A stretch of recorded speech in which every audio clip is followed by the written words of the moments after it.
while one may not have the understanding that because of, let alone because of whatever previous, life's activities, but even if the suffering that one is going through is because of some actions of the past in this present life, one may not necessarily know, but it is because of specific action, of specific karmic pattern of some past time that one is experiencing the pain or sufferings, not because of any external situations imposing or making one experience such sufferings.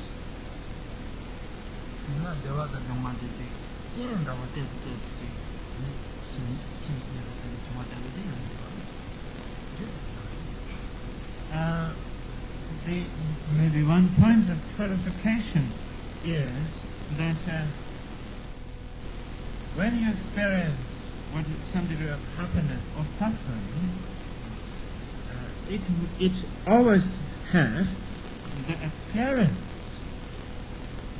and it does, a circumstance sort of sparks that experience of happiness or unhappiness. But the cause is not the circumstance, you see. Because of some other cause, the circumstance only make the cause come into being. So that's its input.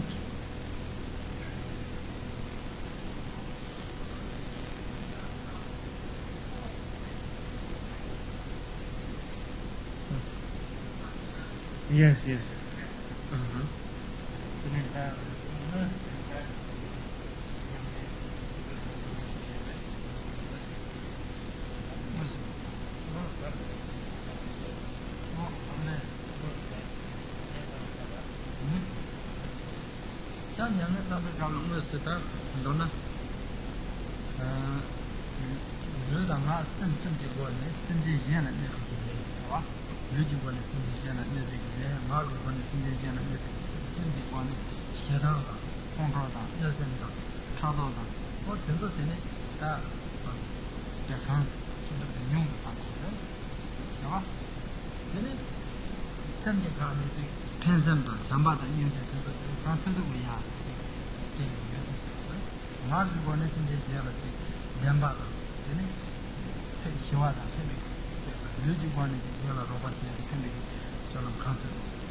So, Rinpoche is saying, basically, the practice is more to have mindfulness in everyday life, in terms of the wholesome ways of conducting of body, speech and mind. And that is, with wisdom and discernment, carrying out actions, wholesome meaning, what is beneficial to one and others, which is source of happiness to one and others, and avoiding of harmful actions, which is source of harm or suffering to one and others, of body, speech and mind. And formal training, there are various formal trainings. Basically, that we don't have control over our actions because we don't have control over our mind. So there needs to be the discipline of mind, of taming of mind.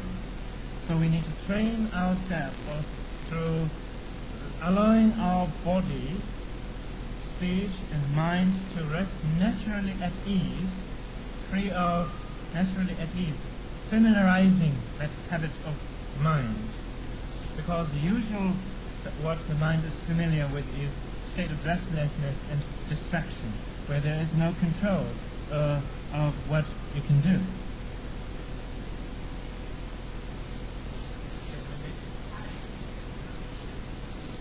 Through meditation practice, I'm saying through meditation practice of allowing the body, speech, mind to rest naturally at ease.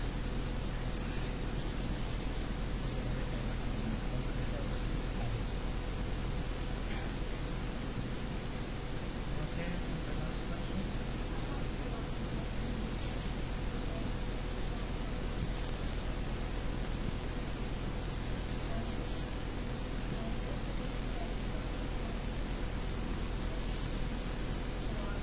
Is what?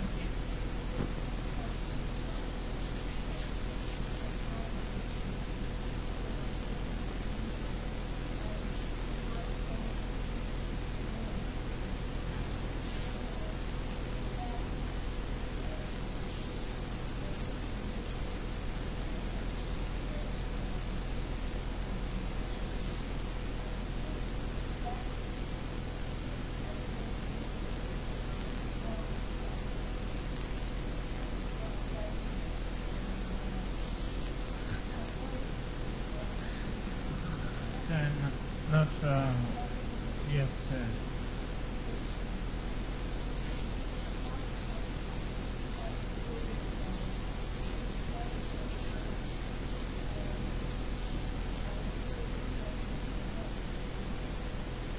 Is the experience of suffering unintuitive sense of remorse and guilt?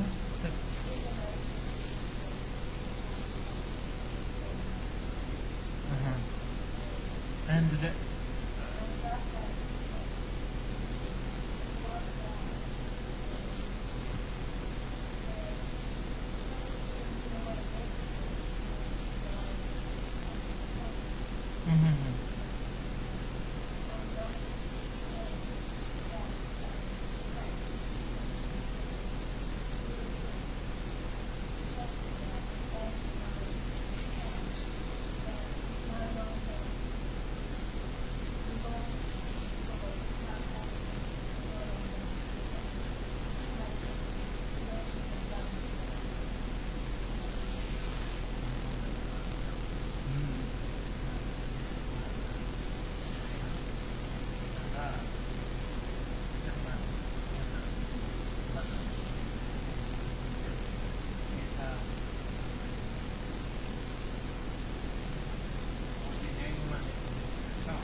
when you have experience of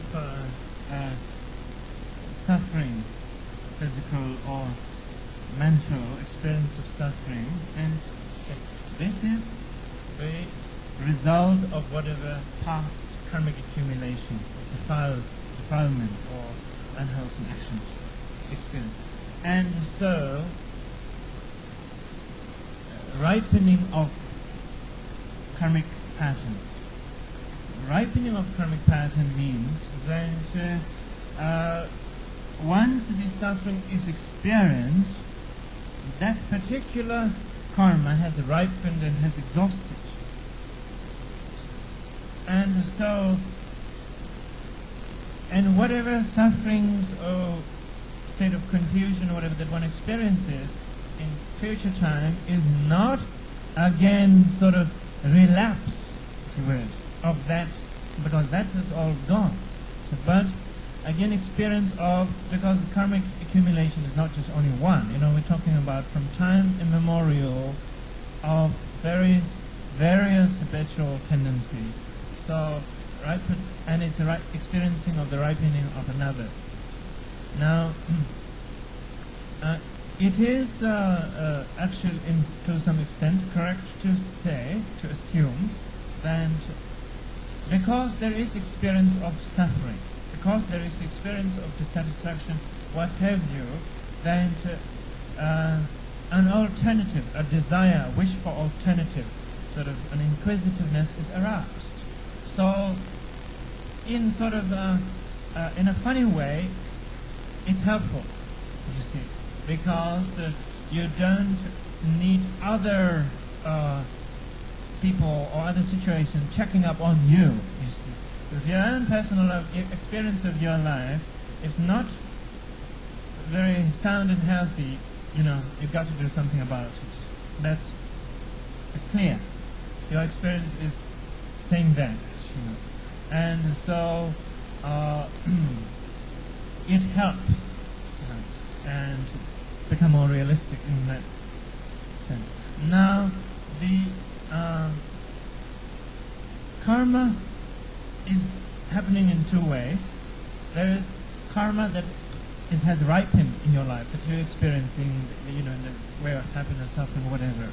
But there are karmic patterns that have not yet ripened into whatever result, oppression, patterns. So, when you cultivate the wisdom and compassion, then one effect is that it affects undo the karmic patterns of the past, so that it is purified, and prior to its ripening, it's purified. That means that you are not going to experience it in any form of suffering experientially, because it's cleared up. And another effect is through the cultivation of compassion and wisdom, effectively, then not accumulating further negative habits, or therefore further negative karma. And then, as far as uprooting of the habitual tendencies, karmic patterns, and the degree of sort of experience of freedom from suffering, and to the point of uprooting of all of it, of course it depends on the degree of practice that one has done and the degree of development that one has accomplished.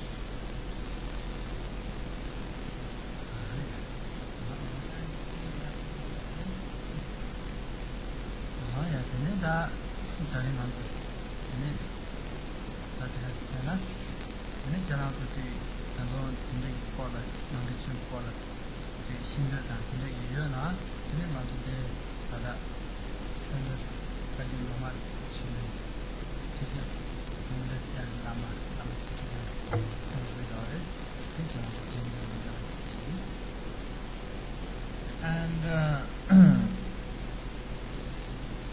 of course, in a very short time,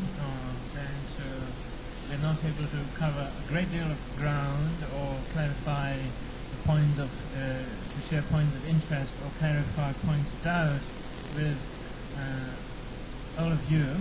But given that you have some keen interest to want to further understanding or do want to engage in practice, then there's the center here in Sydney for Buddhist study and meditation, and then the also resident Lama is here.